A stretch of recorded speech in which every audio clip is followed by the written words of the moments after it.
Misalnya kasus Brazil, sebelum ada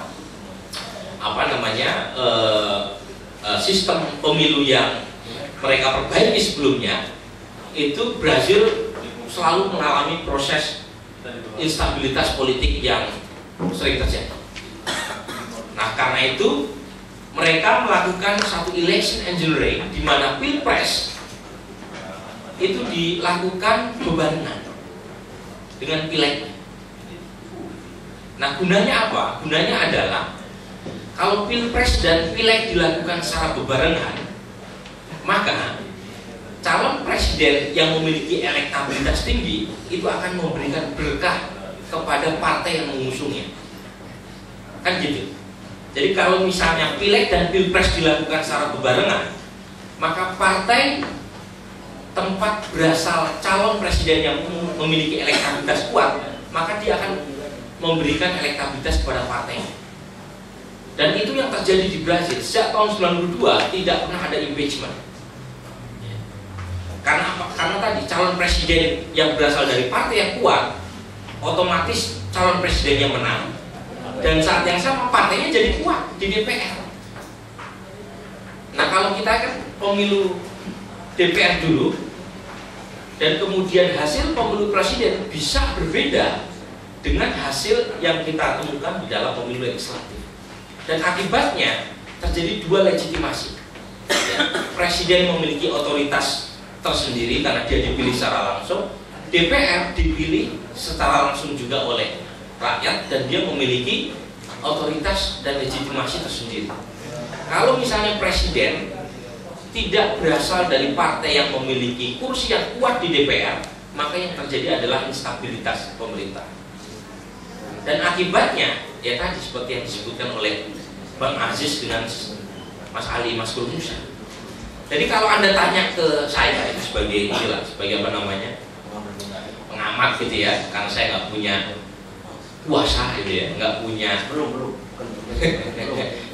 Jadi saya paling banter hanya bisa memberikan wacana. Sehebat apapun tawaran yang kita berikan, paling banter hanya jadi wacana politik. Tetapi sebodoh apapun yang diputuskan oleh 560 anggota DPR, pasti jadi kebijakan politik. Karena itu derajatnya lebih tinggi mereka berdua ketimbang saya. Dulu. Sekarang. Oh, Mas Aziz gitu ya. Jadi karena itu sementara. Betul. Karena itu gitu ya. Nabi Muhammad di dalam hadisnya selalu menyebut man ra'a minkum munkaron falyughayyir biyadihi. Jadi kalau menemukan kemungkaran, ubahlah dengan tangan. Fa illam yastati fa bilisani. Kalau misalnya Anda nggak mampu mengubah kemungkaran dengan tangan, dengan lisan. Nah, saya ini baru pada tahap lisan. Dengan tahap pena. Diundang berkali-kali sama Komisi 2 untuk bahas revisi undang-undang partai politik dan lain sebagainya, sampai menurun kalau bahasa Jawanya. Tetapi yang memutuskan anggota DPR, Bang Aziz gitu ya.